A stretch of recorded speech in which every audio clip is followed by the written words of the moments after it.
नमस्कार प्यारे छात्रों, कैसे हैं आप सभी। उम्मीद करते हैं आप भी अच्छे होंगे, परिवार के सभी लोग बहुत अच्छे होंगे। स्वच्छता रखिए, पर्यावरण को शुद्ध बनाए रखिए। चलिए आगे चलते हैं। पिछली 2 कक्षाओं में हमने व्याकरण की परिभाषा पढ़ी। व्याक्रियन्ते व्युत्पाद्यन्ते शब्दः अनेन इति व्याकरणम्। तत्पश्चात हमने व्याकरण के अंग पढ़े। उसके बाद में हमने व्याकरण के अंग पढ़े। व्याकरण के 3 अंग थे, वर्ण, शब्द और वाक्य। वर्ण होता है वो सबसे छोटी इकाई होती है, ठीक है ना। वर्ण भी 3 प्रकार के बताए गए, स्वर, व्यंजन और आयोगवाह। स्वर 13 प्रकार के बताए गए, व्यंजन 33 प्रकार के। व्यंजन मतलब स्वर 3 प्रकार के होते हैं वैसे तो, ह्रस्व, दीर्घ और प्लुत, लेकिन होते स्वर 13 है। व्यंजन की बात करते हैं, व्यंजन भी 3 प्रकार के बताए गए हैं, ठीक है। और आयोगवाह भी 3 प्रकार के बताए गए हैं। वैसे व्यंजन होते हैं 33। अब जो व्यंजन 3 प्रकार के बताए गए वो बताए गए थे आपको स्पर्श व्यंजन, अंतःस्थ व्यंजन और ऊष्म व्यंजन। आयोगवाह की बात करते हैं तो आयोगवाह भी 3 प्रकार के बताए गए आपको, अनुनासिक, अनुस्वार और विसर्ग। अनुनासिक का मतलब विस्तार से वर्णन हम नहीं पढ़ेंगे क्योंकि अनुनासिक का प्रयोग वेद आदि में किया जाता था। तत्पश्चात हमने उच्चारण स्थान पढ़े, ठीक है। उच्चारण स्थान अर्थात प्रत्येक जो वर्ण होता है उसका हमारे मुख के किसी अंग पर आधारित होता है। उसका उच्चारण हमारे मुख के किसी अंग पर आधारित होता है। हमने उच्चारण स्थान पढ़े। अकुह विसर्जनीयानां कंठः, इचु यशानां तालु, ऋटुषाणां मूर्धा, तुलसानां दन्तः, उपपद्यानां ओष्ठौ, वकारस्य दन्तोष्ठम, ऐरेतौ कंठतालु, औदोतो कंठोष्ठम, न्यमंगणानां नासिका च। फिर उसके बाद में अपने प्रयत्न पढ़े। प्रयत्न 2 प्रकार के बताए, आभ्यंतर यत्न और बाह्य प्रयत्न, ठीक है। आभ्यंतर प्रयत्न में आपने पढ़ा स्पृष्ट, ईषत स्पृष्ट, विव्रत और ईषत विव्रत और संवृत। स्पृष्ट पढ़ा, स्पृष्ट यानी आपके सारे स्पर्श व्यंजन आ गए। ईषत स्पृष्ट का तात्पर्य ये ईषत स्पृष्ट अर्थात अंतःस्थ वर्ण, ठीक है। फिर विव्रत पढ़े, विव्रत यानी सभी स्वर आ गए, ठीक है। ईषत विव्रत अर्थात ऊष्म वर्ण। संवृत होता है ह्रस्व अ। विव्रत में सारे स्वर आ गए, ए, आ, ई, उ, री, री, ए, ऐ, ओ, औ, ठीक है। और जो संवृत होता है उसमें सिर्फ ह्रस्व आकार आता है। उसके बाद में हमने बाह्य प्रयत्न पढ़े। बाह्य प्रयत्न के कुल हमने 11 भेद पढ़े, ठीक है ना। यानी विवार, संवार, श्वास, नाद, घोष, अघोष, अल्पप्राण, महाप्राण, उद्दात, अनुदात और स्वरित। फिर हमने आपको एक फॉर्मूला बताया था कि 12 में हमारा अघोर विश्वास होता है। 12 में हमारा अघोर विश्वास होता है, यानी पहला और दूसरा वर्ण तथा श और स, यानी तालव्य श, मूर्धन्य श और दंत्य श, ये तीनों श और पहला दूसरा वर्ण आपके आता है अघोर विश्वास, यानी अघोष, विवार और श्वास में। बाकी बचे जो हैं आपके घोष, संवार और नाद, इनमें आते हैं आपके तीसरा, चौथा, पांचवा य, र, ल, व और ह, ठीक है ना। य, र, ल, व और ह आ गए। उसके बाद में आपके आते हैं अल्पप्राण और महाप्राण। अल्पप्राण में अंतर बताया था जिनमें कम उच्चारण का प्रयोग होता है, जिनमें कम एनर्जी लगती है, यानी पहला, तीसरा और 5वां वर्ण, ठीक है। और महाप्राण में आपको ज्यादा एनर्जी का प्रयोग करना पड़ता है, जो कि आते हैं आपके दूसरे, चौथे, श, स इत्यादि। क्लियर हो गया था। उद्दात, अनुदात, स्वरित, ये आपके स्वरों के भेद होते हैं। जैसे उद्दात में कोई चिन्ह नहीं होता है, अनुदात के नीचे अंडरलाइन होती है और स्वरित में ऊपर होता है, ठीक है। ये सारी चीजें हम पढ़ चुके थे। अब आगे हम बढ़ते हैं। वर्ण संयोजन, वर्णों को क्रमशः जोड़कर सार्थक शब्द बनाने की प्रक्रिया को वर्ण संयोजन कहते हैं। जैसे ज, ञ, आ, न और अ। ज, ञ मिलके बना ज्ञ, ज्ञ में मिलाया आ, बना ज्ञा। न और अ, न में मिला अ, पूरा हो गया न, अर्थात ज्ञान। क्लियर। छ में आ मिलाया छा, त आधा है। र में अ मिलाया र, छात्र। क प्लस अ बराबर क, फिर क और श, यानी ये क और श मिलकर बनता क्ष और आ बराबर कक्षा। अर्थात आपको ज्ञान से पता लगेगा कि ज्ञान तो संयुक्त वर्णों से मिलकर बना है, ज और य से। ये हम पूर्व में संयुक्त वर्णों में भी पढ़ चुके हैं। फिर ये त्र आता है, ये बनता है आपका त और र से। इधर क्ष आ रहा है, ये बनता है आपका क और मूर्धन्य श से। फिर ये श्री है, ये बनता है आपका तालव्य श, तालव्य श और र से। ठीक है। ये विद्या, विद्या आपका बनता है द और र से। विद्या दिखाई दे रहा है ना, द और य से। इसमें संयुक्त वर्ण का भी प्रयोग हो गया। ठीक है। और उसके अलावा वर्णों का संयोजन भी हो गया, यानी ज में य मिलाया तो ज्ञ बना अर्धज्ञ, और उसमें आ पूरा मिला देने पर बना आपका ज्ञा। न अर्ध है और इसमें अ मिलके बना ज्ञान। छ आधा है, अर्ध व्यंजन है, छ में आ मिला है तो छात्र। ठीक है। क अ यानी क, क श यानी क्ष, आ यानी कक्षा, शर यानी श्र, ई श्री, मैं आ माँ, न अ न श्रीमान, द ए यानी दे, व अ देव, व ई, व में ई की मात्रा मिलाई छोटी तो बना बी, फिर द और य द्य, और इसमें आ मिलाया विद्या। क्लियर हो गया? किसी को कोई प्रॉब्लम नहीं? चले आगे। चलिए फिर पढ़ा हमने वर्ण वियोजन। पहले हमने वर्णों का संयोजन किया, अब हम वर्णों का वियोजन कर रहे हैं। पहले हमने वर्णों का संयोजन किया, अब हम वर्णों का वियोजन कर रहे हैं। कोई प्रॉब्लम नहीं? चलिए, शब्द के वर्णों को क्रमशः पृथक पृथक कर देने की प्रक्रिया को वर्ण वियोजन कहते हैं। शब्द के शब्दों को जोड़ना, सार्थक शब्द बनाने की प्रक्रिया वर्ण संयोजन तथा वर्णों को क्रमशः पृथक पृथक कर देने की प्रक्रिया वर्ण वियोजन कहलाती है। जैसे शांति, शांति में श, आ, न, त और ई। ठीक है। सर्वज्ञ में अब बताइए आप खुद से, देखे नहीं। सर्वज्ञ में स, आ, स, अ, फिर स, र। पहले र है ना, र बाद में चढ़ता है। जब अर्ध र होता है वो आपके ऊपर बाद में मात्रा पे चढ़ता है। तो पहले स, अ, र, आधा र रह गया। उसके बाद में व में मिलाया अ, फिर ज्ञ को वही दो व्यंजनों से बनाने पड़ेगा, ज और य, और उसके बाद में अ। क्लियर हो गया? मुनि, मुनि में म, उ, न और ई। लक्ष्मण में ल, अ, फिर क्ष आधा है तो क और श। इसके बाद में हमने किसी भी स्वर का प्रयोग नहीं किया, इसलिए क्ष आधा का आधा रह गया। उसके बाद में म के बाद में मिलाया अ, यानी म, अण। ठीक है। लक्ष्मण। सर्वत्र में स, अ, र। फिर उसके बाद में व, क्योंकि सर्वत्र है तो स, र आधा जो होता है वो बाद वाले व्यंजन के ऊपर चढ़ता है। आधा र जो होता है वो बाद वाले व्यंजन के ऊपर चढ़ता है। तो सर्वत्र अ बन गया, ये व पूरा हो गया, त और र मिलके बना गया सर्वत्र। वर्ण संयोजन यानी वर्णों को मिलाना, वर्ण वियोजन यानी वर्णों का विच्छेद करना। क्लियर हो गया? क्या बोला हमने?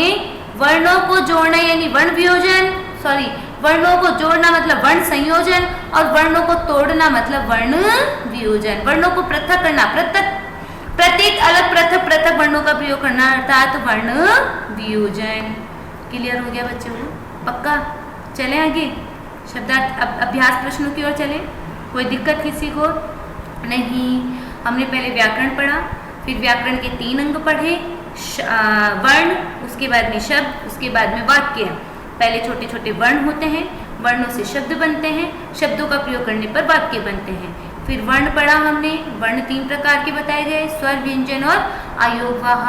स्वर कितने प्रकार के? स्वर कुल कितने वर्ण होते हैं? स्वर में 13 वर्ण होते हैं। स्वर 3 प्रकार के होते हैं, ऋस्व होता है, दीर्घ होता है, प्लुत होता है। ऋस्व यानी जिसमें 1 मात्रा होती है, दीर्घ यानी जिसमें 2 मात्राएं होती है, प्लुत यानी जिसमें 3 से अधिक मात्राएं होती है। व्यंजन पढ़ा, व्यंजन टोटल 33 होते हैं। ठीक है ना? व्यंजन भी 3 प्रकार के बताए गए, स्पर्श व्यंजन, अंतस्थ व्यंजन और ऊष्म व्यंजन। अंतस्थ में कैसे लेकर मैं तक, अंतस्थ में यर लव और ऊष्म में श स है। उसके बाद में आयोगवाह पढ़े। आयोगवाह भी 3 प्रकार के होते हैं, अनुनासिक, अनुस्वार और विसर्ग। अनुस्वार जो अनुनासिक का हम वर्णन वेदों इत्यादि में करते हैं, उसका वर्णन हमने यहाँ पे नहीं किया है। अनुस्वार होता है उसमें नासिका का प्रयोग होता है। और जो आपके अनुनासिक वर्ण कौन कौन से होते हैं, आपके नियमन गणनम में होते हैं। अनुस्वार जो बिंदु लग जाती है, जैसे म के स्थान पे बिंदु लगाएंगे, न के स्थान पे बिंदु लगाएंगे, ठीक है। इधर से आप विसर्ग का प्रयोग करेंगे तो विसर्ग का उच्चारण है में किया जाता है, जैसे देवाह, नदी ही, मति ही, ठीक है। उसके बाद में हमने उच्चारण स्थान पढ़े। उच्चारण स्थान को विसर्जनम ईचुएशनम तालु ऋतुषाणम उदम रेतुसनम दंतः कुपद्यनम ओष्टभु ऐरेतो कंठ तालु, ये सब इत्यादि हमने पढ़ा। वकार से दंतोष्टम, ठीक है। तत्पश्चात हमने आज पढ़ा प्रत्यय पढ़े। उसके बाद में प्रत्यय 2 प्रकार के बताए गए हैं, आभ्यंतर प्रयत्न और बाह्य यत्न। आभ्यंतर यत्न 5 प्रकार के होते हैं, बाह्य यत्न 11 प्रकार के होते हैं। बाह्य यत्न में उदात्त अनुदात्त स्वर तो आप समझ जाओगे कि ये स्वरों के भेद हैं। अल्प प्राण महाप्राण भी आप समझ जाओगे, जिसमें पहला दूसरा तीसरा आता है वो अल्प प्राण, जिसमें दूसरा चौथा आता है महाप्राण। बाद में आता है आपका संवारनाद घोष और अघोष विवाह श्वास। इसमें थोड़ा सा कंफ्यूजन होगा, तो इसमें हमने आपको बता दिया कि आप इसको लगा लीजिए 12 में घोर विश्वास। तो 12 में अघोर यानी पहला और दूसरा वर्ण आएगा आपका अघोष विवाह और श्वास में। बाकी के बच्चे पहला तीसरा पांचवा वो आता है आपका संवारनाद और घोष में। क्लियर हो गया। अभ्यंतर प्यास थे तो स्पष्ट आते हैं, उसमें सारे स्पर्श व्यंजन आ गए। ईशत विव्रत आता है, उसमें आपके ऊष्म वर्ण आ गए। ईशत स्पष्ट आते हैं, इसमें आपके अंतःस्थ वर्ण आ गए। विव्रत होते हैं वो सारे स्वर थे, और जो समृद्ध था वो रस्व आकार था। क्लियर हो गया। चलिए आज हम अब आगे बढ़ते हैं अभ्यास प्रश्न की ओर।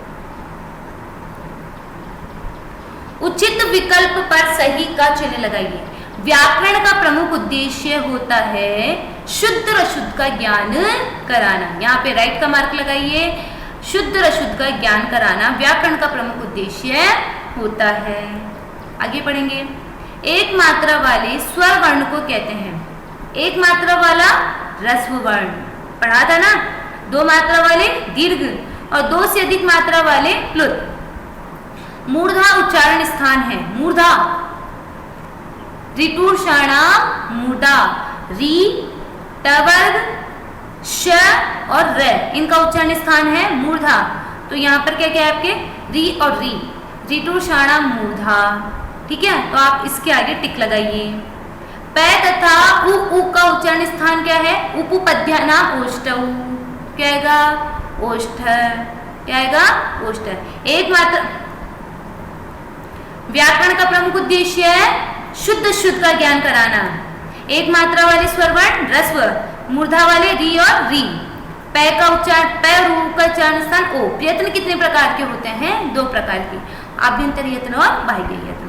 क्लियर हो गया। पहले में आएगा थर्ड, ख में आएगा फर्स्ट, ग में आएगा थर्ड, घ में आएगा सेकंड और ग में आएगा फर्स्ट। क में आएगा शुद्ध शुद्ध का ज्ञान कराना, ख में आएगा ह्रस्व स्वर, ग में आएगा री और री वर्णों का, घ में आएगा ओष्ठ और ग में आएगा 2 प्रकार के। चलिए रिक्त स्थानों को भरिए। शब्द रचना की प्रथम इकाई वर्ण कहलाती है।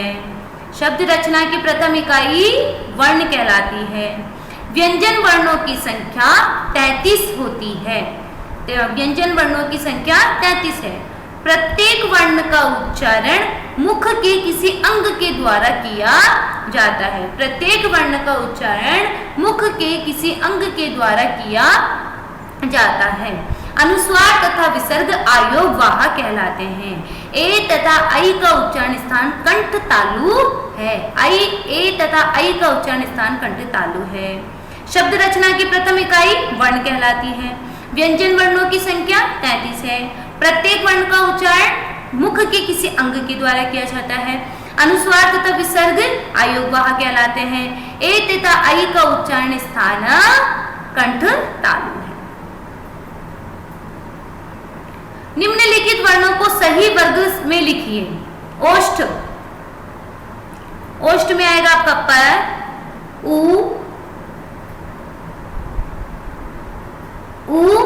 और म तथा फ और भ, ठीक है। तो आप तो ओष्ठ से ध्यान रख लीजिएगा। उ उसके अलावा प वर्ग यानी प फ ब भ म, ठीक है, प आ गया, उ आ गया, इधर से मैं ये बड़ा ऊ, ये चारों पीछे के चारों, प फ ब भ म ये पीछे के चारों, और इधर से ये शुरू के दो, री को छोड़ के शुरू के दो। मूर्धा में आते ऋतु शाणा मूर्धा, तो री आ गया, डे आ गया, ढे आ गया, अण आ गया, ठीक है, और ये श आ गया। वापिस बताते हैं, री, ड, ढ, अण और ये श। री तुलसा नाम दंतः, री आ गया, त, न और ये स लगा लेंगे। ओष्ठ में आएगा प उ मा भ म, मूर्धा में आ गया री, री तुलसा नाम दंत है ना, सॉरी ऋतु शाणा मूर्धा यानी री, ड, ढ, ण और श।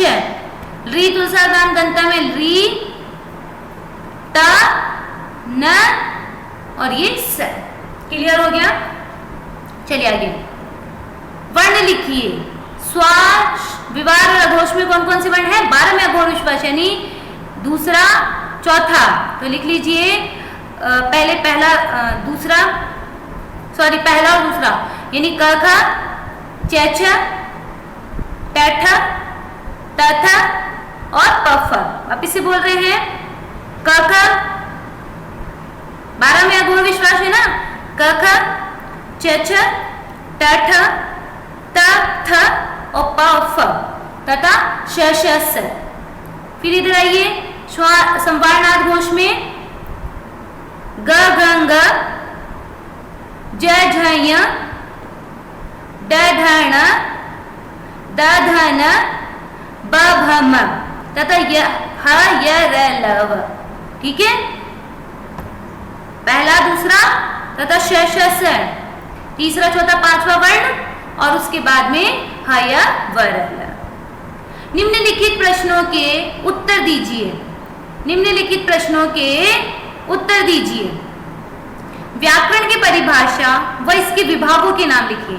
तो देखो व्याकरण की परिभाषा क्या थी कि कोई सी भी भाषा हो उसकी शुद्ध अशुद्ध का जब ज्ञान किया जाता है तो उसे व्याकरण कहा जाता है। और व्याकरण की परिभाषा क्या थी? व्याक्रियन्ते व्युत्पद्यते। ठीक है, और इसके विभाग कितने बताए गए थे? 3, वर्ण, शब्द और वाक्य। चलिए देखो ऊपर देख लेते हैं।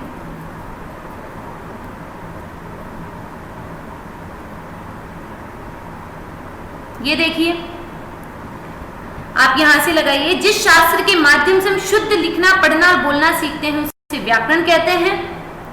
दूसरे शब्दों में जिससे शब्दों की विकृति तथा व्युत्पत्ति अच्छी प्रकार से की जा सके उसे व्याकरण कहते हैं। व्याकरण के बिना किसी भाषा को समझ पाना अत्यधिक कठिन है, अतः शास्त्रकारों ने व्याकरण को भाषा का मुख कहा है। मुखम व्याकरणम स्मृतम व्याक्रियन्ते व्युत्पाद्यन्ते शब्दः अनेनिति व्याकरणम। ठीक है, व्याकरणम। यदि आप सीधी सीधी एक लाइन में आंसर देना चाहते हैं तो व्याक्रियन्ते व्युत्पाद्यन्ते शब्दः अनेन इति व्याकरणम। ठीक है, ये लिखकर आप बोल सकते हैं, या आप तो शुरू से लिखी ना ताकि आप ये लाइन भूल भी जाएं तो आपको कोई डिस्टर्बेंस नहीं हो। जिस शास्त्र के माध्यम से हम शुद्ध लिखना, पढ़ना और बोलना सीखते हैं उसे व्याकरण कहते हैं। दूसरे शब्दों में विकृति होती है, यानी चाहे उसका खंडन करना हो चाहे उसकी व्युत्पत्ति करना हो, ये सब व्याकरण के द्वारा सीखा जाता है। ठीक है, और शास्त्रों में व्याकरण को मुख कहा गया है, अर्थात मुखम व्याकरणम स्मृतम। और व्याकरण की संस्कृत में एक परिभाषा बोलते हैं, व्याक्रियन्ते व्युत्पाद्यन्ते शब्दः अनेन इति व्याकरणम। यहाँ तक आपको लिखना पड़ेगा केवल संस्कृत में। अगर आप इतना भी लिखकर बोल छोड़ देते ना, व्याक्रियन्ते व्युत्पाद्यन्ते शब्द अनेन इति व्याकरणम, व्याकरण विद्वान जनः व्याकरण या मुखम व्याकरणम स्मृतम इति विद्वत् जनाः कथ्यन्ते, तो भी काफी होगा। बाकी कोशिश ये हो कि आप पूरा ही यहाँ से लेकर व्याकरण तक लिखें। उसके बाद में नीचे आ जाइए। व्याकरण के विभाग। व्याकरण को मुख्यतः 3 भागों में बांटा गया है, वर्ण विभाग, शब्द विभाग तथा वाक्य विभाग। ठीक है, कोई दिक्कत नहीं ना? आप इसे बता देते हैं, जिस शास्त्र के माध्यम से हम शुद्ध लिखना, पढ़ना, बोलना सीखते हैं उसे व्याकरण कहते हैं। दूसरे शब्दों में जिससे विकृति व्युत्पत्ति अच्छी प्रकार से की जा सके उसे व्याकरण कहते हैं। किसी भी भाषा को समझ पाना अत्यधिक कठिन होता है, अतः शास्त्रकारों ने व्याकरण को भाषा का मुख कहा है। व्याकरण मुखम व्याकरणम स्मृतम, फिर उसके बाद में बोला व्याक्रियन्ते व्युत्पाद्यन्ते शब्दः अनेन इति व्याकरणम। व्याकरण के विभाग 3 प्रकार का है, या व्याकरण को मुख्यतः 3 भागों में बांटा गया है, वर्ण विभाग, शब्द विभाग तथा वाक्य विभाग। ठीक है, चलिए आगे चले। वर्ण विभाग के बारे में आप लिख सकते हैं, लेकिन लिखो तो फिर तीनों के बारे में लिखना पड़ता है, इसलिए आप सिर्फ विभागों के नाम लिखकर छोड़ दीजिए। वर्ण किसे कहते हैं तथा इसके कितने भेद हैं? भाषा की सबसे छोटी इकाई वर्ण कहलाती है, और वर्ण के कितने भेद बताए गए थे? स्वर, व्यंजन और आयोगवाह। पढ़ा था ना हमने? चलिए देखिए, शब्द रचना की प्रथम इकाई वर्ण कहलाती है। वर्णों के समूह से शब्द रचना होती है, शब्दों से वाक्य बनते हैं। इस प्रकार रचना की प्रथम इकाई का नाम वर्ण है। वर्णों के प्रकार स्वर, व्यंजन तथा आयोगवाह। इसके बारे में आप चाहे छोटा छोटा सा लिख सकते हैं, जब आप डिटेल में लिखे तो इसको, कि स्वर संस्कृत भाषा में ए, आ, ई, उ, ऊ, री, री, ए, ऐ, ओ, औ, ये 13 स्वर कहलाते हैं। और स्वर 3 प्रकार के होते हैं, ऋस्व, दीर्घ और प्लुत। ऋस्व क्या के लिखेंगे? 1 मात्रा वाले वर्ण, 2 मात्रा वाले वर्ण दीर्घ कहलाते हैं, तथा 2 या 2 से अधिक मात्रा वाले वर्ण प्लुत कहलाते हैं। ऋस्व में उदाहरण देख के लिख सकते हैं अ, फिर प्लुत दीर्घ में उदाहरण देख के लिखेंगे आ, और प्लुत में उदाहरण लिख के लिखेंगे आ, और आ के बाद में एक अवग्रह का चिन्ह दिखाई दे रहा हो तो ये रहा, जैसे ओम राम। ठीक है, फिर व्यंजन का आप उदाहरण दे सकते हैं शॉर्ट में, ज्यादा डिटेल में लिखने की जरूरत नहीं है। व्यंजन कितने बताए गए हैं? 33 बताए गए हैं। ठीक है, और व्यंजन के 3 प्रकार भेद बताए गए हैं। व्यंजन 33 होते हैं। ठीक है, ये जिन वर्णों का उच्चारण करते समय स्वर वर्ण की सहायता ली जाती है उसे व्यंजन कहते हैं। व्यंजन 33 स्वरों की विशेषता होती है। स्वर कैसे होते हैं? स्वतंत्र होते हैं, ये किसी पर भी आश्रित नहीं रहते हैं। व्यंजन का लिखोगे आप, जिन वर्णों का उच्चारण करते समय स्वर वर्ण की सहायता ली जाती है उन्हें व्यंजन कहते हैं। व्यंजन 3 प्रकार के होते हैं, स्पर्श व्यंजन, अंतःस्थ वर्णन और ऊष्म वर्ण। स्पर्श में आप लिख सकते हैं पूरे क से लेकर म तक, अंतःस्थ में यरलव और ऊष्म में शश सह। आयोगवाह लिखेंगे, आयोगवाह 3 प्रकार के होते हैं। कौन कौन से हो गए? अनुनासिक, अनुस्वार और विसर्ग। विसर्ग में आप लिख सकते हैं, विसर्ग का उच्चारण है में किया जाता है। विसर्ग का उच्चारण है में किया जाता है, जैसे देवः, नदी ही। ठीक है, और आप इसका बात करें अनुस्वार की बात करते हैं तो जैसे आप संस्कृत लिख सकते हैं कि संस्कृत भी क्या है? अनुस्वार से बना हुआ है। चलिए नेक्स्ट पे आते हैं। सॉरी,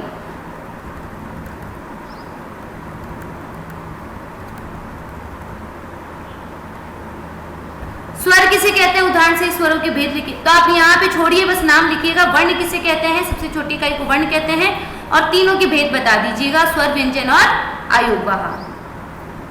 हाँ, स्वर, व्यंजन और आयोगवाह। स्वर किसे कहते हैं?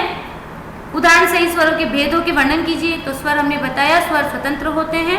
ठीक है, स्वर 13 बताए गए हैं, और स्वरों के भेद कौन कौन से? ऋस्व, दीर्घ और प्लुत। आप जो पहला वाला था हमारा कि वर्ण किसे कहते हैं, वो बस ये 2 लिखिएगा, वर्ण और वर्णों के प्रकार। यहीं पे खत्म मैटर, वर्ण और वर्णों के प्रकार, दूसरा प्रश्न खत्म। ठीक है, तीसरे में लिखेंगे आप जो आपको बताया गया स्वर और स्वरों के भेद, वो यहाँ से लेकर और यहाँ तक लिखना है। अब इसको बिल्कुल शॉर्ट में लिखना है, इतना लंबा चौड़ा याद नहीं करना है। यहाँ से लेकर, स्वर से लेकर और यहाँ तक खत्म करना है, लेकिन सॉरी यहाँ पे खत्म करना है, राम आदि। लेकिन इसको ज़्यादा लंबा चौड़ा नहीं लिखना, सीधा सीधा लिखो। संस्कृत भाषा में ए, आ, ई, ये 13 वर्ण होते हैं। इनका उच्चारण बिना किसी व्यंजन वर्ण की सहायता से किया जाता है। इनका स्वयं का अस्तित्व होता है। ये लाइन सबसे इंपॉर्टेंट है, होते हैं कि ये स्वतंत्र होते हैं या इनका खुद का अस्तित्व होता है। यह 3 भागों में बांटे गए हैं, ह्रस्व, दीर्घ और प्लुत। ठीक है, आप चाहो तो यहाँ पे भी खत्म कर सकते हो, चाहो तो इसको थोड़ा सा आगे बढ़ा के ले सकते हो। बढ़ा के लिखोगे तो अच्छा लगेगा। प्रश्न वैसे यहीं पे खत्म हो गया है, लेकिन आप बढ़ा के लिखते हो, 8th स्टैंडर्ड के हो, तो ऑब्वियसली जब प्रकार पूछे गए तो प्रकारों के भेद थोड़ा सा उसके अंदर वर्णन लिखना भी आवश्यक है। ऊपर भी आप जैसे हमने बताया कि यहीं पे छोड़ दो, यहीं पे खत्म हो गया। लेकिन अगर मानो आपका ये प्रश्न 5 नंबर का आया तो आप यहाँ पे छोड़ोगे, 5 नंबर तो ना मिलेंगे। तो आपको स्वर को भी थोड़ा सा एक्सप्लेन करना होगा, व्यंजन को भी थोड़ा सा एक्सप्लेन करना होगा और आयोग वाह को भी एक्सप्लेन करना होगा। यानी स्वर की परिभाषा देकर स्वर के तीनों प्रकार, व्यंजन की परिभाषा देकर व्यंजन के तीनों प्रकार और आयोग वाह की परिभाषा देकर आयोग वाह के तीनों प्रकार। थोड़ा सा सिर्फ 3 नंबर का 4 नंबर का भी यदि प्रश्न आता है तो ये ऑब्वियसली हमें थोड़ा सा तो इसको बढ़ा के लिखना ही होगा। फिर आप इसको कर सकते हैं, संस्कृत भाषा में ए आ ये हो गए और ये 3 भाग बताए गए हैं। फिर तीनों के बारे में आप लिख लेंगे, 1 मात्रा वाला वर्ण, 2 मात्रा वाले वर्ण और 2 से अधिक मात्रा वाले वर्ण। फिर बाद में बात करते हैं संस्कृत वर्णमाला के अंतर्गत आने वाले स्वरूप व्यंजनों को स्पष्ट कीजिए। हमारे पास प्रश्न एक के बाद में एक आ रहा है ना, तो यदि एक नंबर के 2 नंबर के आते हैं जब तो सफिशियंट है कि आपने डेफिनेशन दी, उनके परिभाषा वो उनके प्रकार बता दिए, प्रकार लिख के छोड़ दिया। लेकिन यदि 2 से ज्यादा नंबर के आपका प्रश्न आता है तो आपको डिटेल में जाना होगा। ठीक है, यहाँ पे एक के बाद में एक आ रहा है, इसीलिए हम आधा भी छोड़ सकते हैं। मतलब सिर्फ जैसे इसके कितने भेद हैं, 3 भेद हैं, लिख के छोड़ दिया। स्वरों के भेदों का वर्णन कीजिए, तो इसमें तो लेकिन दे भी रखा है, उदाहरण सही स्वरों का भेद कीजिए। यानी ह्रस्व, दीर्घ, प्लुत में आपको ए, आ और आ लिखकर दिखाना होगा, क्योंकि उदाहरण दे दिया। संस्कृत वर्णमाला के अंतर्गत स्वरूप व्यंजनों को स्पष्ट कीजिए। वही स्वर कितने होते हैं, 13 और व्यंजन कितने होते हैं, 33। उनको पूरा एक्सप्लेन करना होगा। वर्णों का उच्चारण किस प्रकार होता है, तो वर्णों का उच्चारण के लिए वही आपको पहले तो वर्णों का उच्चारण के लिए मुख के किसी अंग की आवश्यकता होती है और उसके बाद में आपको ये पूरी सारणी बनानी होगी। ठीक है, ये पूरी आपको सारणी बनानी होगी। वर्णों के उच्चारण स्थान के प्रकार ये पूरी सारणी बनानी होगी।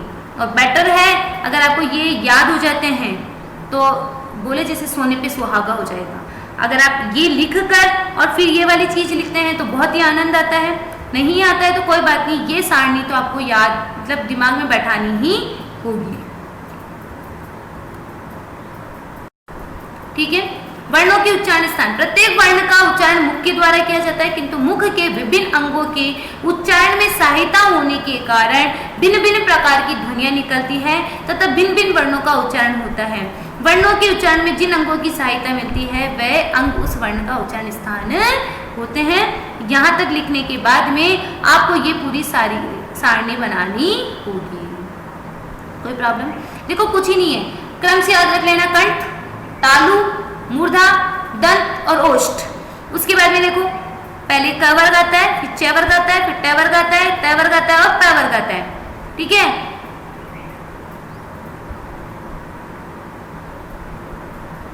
उसके बाद में ए आ गया, इधर ई आ गया, री आ गया, री आ गया। एक ये ओष्ठ जो था वो ई से पहले आता है, बाकी बाद में आ गया। ये याद करने का तरीका बता रहे हैं, बस एक ऊ वाला छोड़ दीजिए, बाकी सारे क्रमशः ए आ ई री उ री, उसके बाद में ए आई और ओ औ। बस एक ये वाला है कि आपको ध्यान रखना पड़ेगा। या बोल कर देख सकते हैं ना, ऊ होठों का प्रयोग हो गया। ठीक है, इसको आप थोड़ा सा कोशिश करेंगे तो याद हो जाएगा। वैसे हमने बहुत अच्छे से समझाया था, इसे याद करने का तरीका साथ में बताते जा रहे हैं। प्रयत्न कितने प्रकार के होते हैं, स्पष्ट कीजिए। प्रयत्न 2 प्रकार के होते हैं, आभ्यंतर यत्न होते हैं और बाह्य यत्न होते हैं। बाह्य यत्न के कितने भेद हैं, कौन कौन से, स्पष्ट कीजिए। बाह्य यत्न के 13 भेद हैं। संवार, नाद, घोष, संवार, नाद, घोष, अघोष, विवाह, श्वास, अल्प प्राण, महाप्राण, उदात्त, अनुदात्त और स्वरित। ठीक है, कोई दिक्कत नहीं है। बस एक जैसे बोलते हैं ना, स्टोरी टाइप में याद कर लो कि वर्ण 3 प्रकार के बताए गए हैं, स्वर, व्यंजन और आयुर्वाह। स्वर 3 प्रकार के होते हैं, ह्रस्व, दीर्घ, प्लुत होते हैं। इधर से आप इसको याद करें, विसर्ग को याद करें, विसर्ग 3 प्रकार के होते हैं, ईशत, स्पर्श, अंतस्थ और ऊष्म होते हैं। आयुर्वाह 3 प्रकार के होते हैं, अनुनासिक, अनुस्वार और विसर्ग होते हैं। फिर उच्चारण स्थान की बात करते हैं तो उच्चारण स्थान अकुह विसर्जनेनां कंठः, इचुयेषाणां तालु, ऋतुषाणां मूर्धः, ऋतुलसानां दन्तः, उपपद्यानाम् ओष्ठं, वकारस्य दष्टौ, एधेतो कंठतालु, औधोतो कंठोष्ठम। ठीक है। न्यमंगणानां नासिका। प्रयत्न की बात करते हैं तो प्रयत्न भी दो प्रकार के हो गए, आभ्यंतर यत्न और बाह्य यत्न हो गए। आभ्यंतर यत्न ईशत विव्रत, विव्रत, संव्रत, स्पृष्ट। ठीक है, इस तरह से 5 हो गई ये। स्पृष्ट हो गया, ईशत विव्रत, विव्रत, ईशत विव्रत, ईशत स्पृष्ट, विव्रत और संव्रत हो गए। फिर इसकी बात करते हैं, बाह्य यत्न की बात करते हैं तो बाह्य यत्न 11 हो गए। संवारनाद घोष, 3 से याद करो, 3 के क्रम से। संवारनाद घोष, अघोष विवार श्वास, अल्प प्राण महाप्राण, उदात अनुदात और स्वरित। इस तरह से बस एक डायग्राम दिमाग में बना लो, बहुत इजी है। ठीक है, आज की कक्षा यहीं पे समाप्त करें। अग्रिम कक्षा में अग्रिम टॉपिक के साथ मिलते हैं। धन्यवाद।